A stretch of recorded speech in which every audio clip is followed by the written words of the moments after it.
Bonjour à tous, bienvenue dans cette vidéo Python dans laquelle je vais vous présenter comment créer et utiliser des fonctions et comment utiliser l'instruction import pour scinder le code dans plusieurs fichiers. Dans un premier temps, nous étudierons la déclaration des fonctions et leur appel avec les arguments, les retours. Et ensuite, nous verrons comment utiliser l'instruction import soit pour importer des fonctions créées par d'autres, euh, des librairies comme math, NumPy, etc. Et comment utiliser l'instruction import pour mettre nos fonctions dans un fichier et le programme principal dans l'autre. Alors, la première chose à voir, c'est à quoi va servir une fonction. Donc, une fonction, ça va être une série d'instructions qui vont être mises ensemble à l'écart du programme principal et qui vont être nommées et qu'on pourra appeler, grâce à leur nom, à chaque fois qu'on en aura besoin. Alors, à quoi ça va nous servir? Ça va nous servir dans deux cas principalement. Dans un premier cas, quand ces instructions, il faut qu'on les répète beaucoup de fois dans le programme, plutôt que réécrire ce même code plein de fois dans le code du programme principal. On va le sortir, le nommer, et à chaque fois qu'on aura besoin d'exécuter ces instructions-là, on pourra utiliser directement le nom de la fonction. L'autre L'autre cas où on utilise beaucoup les fonctions, c'est quand on a un programme à faire qui peut être réparti en différents sous-problèmes du coup plus simples.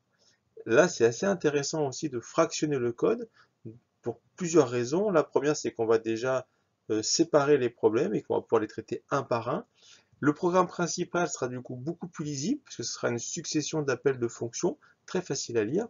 Et autre chose, c'est qu'on va pouvoir aussi déléguer à une autre personne la résolution d'un problème que nous, on ne sait pas, qu'on ne sait pas régler, parce qu'on n'a pas la compétence métier justement pour le faire.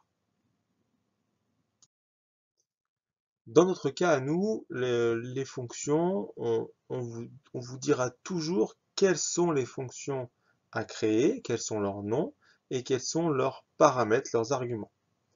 Syntaxiquement, voilà comment on peut écrire les fonctions. On va avoir en haut du programme, en haut du fichier dans lequel on va écrire le code, on va utiliser le mot-clé def pour dire qu'on va définir une fonction. On mettra le nom de la fonction. Vous mettez le nom qui vous convient ou celui qu'on vous donnera. Entre parenthèses, soit on met rien, mais les parenthèses sont obligatoires, soit on met la liste des paramètres qu'on va envoyer à la fonction pour qu'elle puisse fonctionner. Et on mettra deux points pour dire que c'est la fin de la déclaration de la fonction.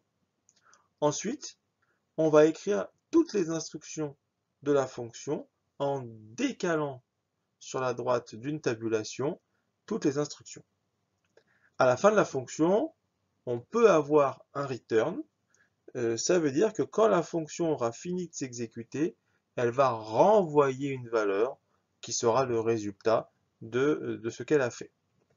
En bonne pratique, euh, aujourd'hui, on essaye systématiquement de retourner une valeur pour que la fonction puisse dire qu'elle s'est bien terminée et qu'elle a pu aller jusqu'au bout de toutes les instructions. Donc ici, on vous présente un exemple de fonction assez simple. Dans la première partie, on fait la définition de la fonction. Donc def, le nom de la fonction, fimc. Donc nous, on essaiera de toujours mettre un petit f devant les fonctions pour bien qu'on identifie les fonctions. Puis deux paramètres, p-poids et p-taille. Ici, ces paramètres, p-poids et p-taille, ça veut dire que quand j'appelle la fonction, il faut que je lui donne un poids et une taille pour qu'elle puisse fonctionner. Si j'appelle ma fonction avec aucun paramètre, ou avec un seul paramètre, ou avec trois paramètres, ça ne fonctionnera pas et j'aurai une erreur. Ici, je calcule l'IMC, qui est égal au poids divisé par la taille au carré, et je renvoie la valeur de cet IMC. Donc là, ce code-là, il attend qu'on l'appelle, il ne s'exécute pas tant que je ne l'appelle pas. Donc si vous faites un fichier en mettant def, la fonction ici avec le return et rien d'autre, si vous exécutez ce fichier, il ne se passera rien puisque vous ne l'appelez pas. Donc, il faudra, dans un programme principal, qui peut être dans le même fichier pour l'instant ou dans un autre fichier qu'on verra plus tard, on pourra appeler cette fonction.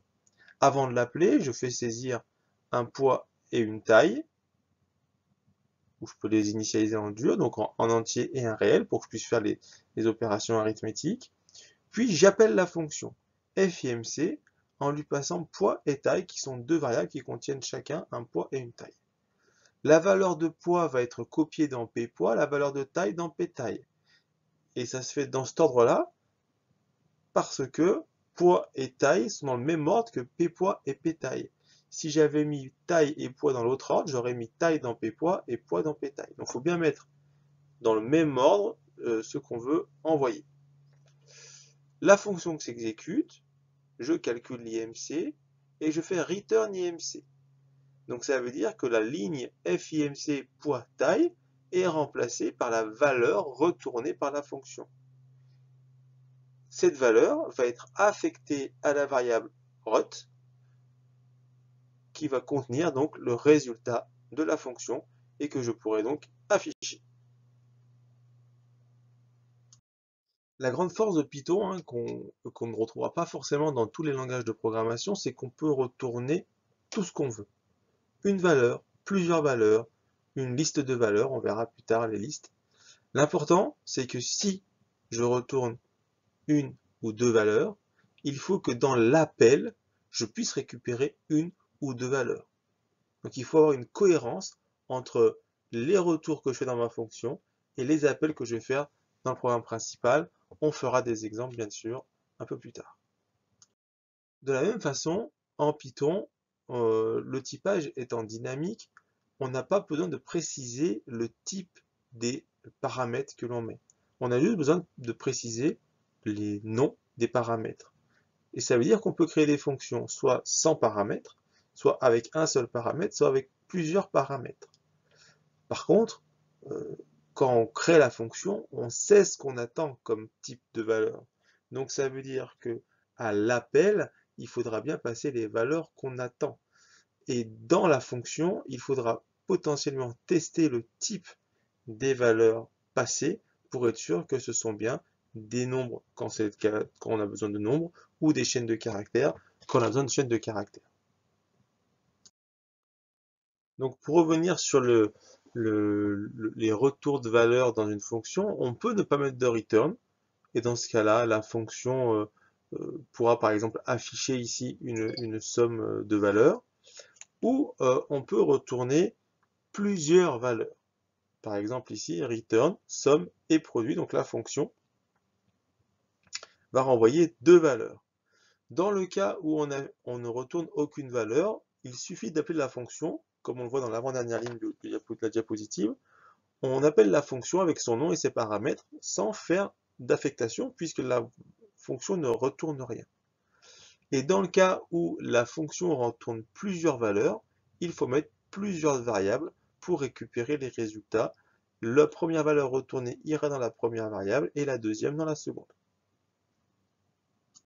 En termes d'organisation des fichiers, on va essayer de séparer les fonctions et le programme principal.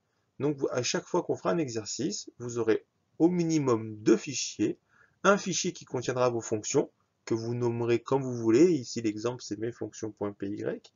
Et dans le même répertoire, ça c'est important de les mettre côte à côte dans votre arborescence, vous aurez un fichier qui contiendra votre programme principal et qui appellera le fichier mesfonctions.py grâce à l'instruction import qu'on va voir juste après, pour que vous puissiez utiliser les fonctions qui auront été définies dans un autre fichier.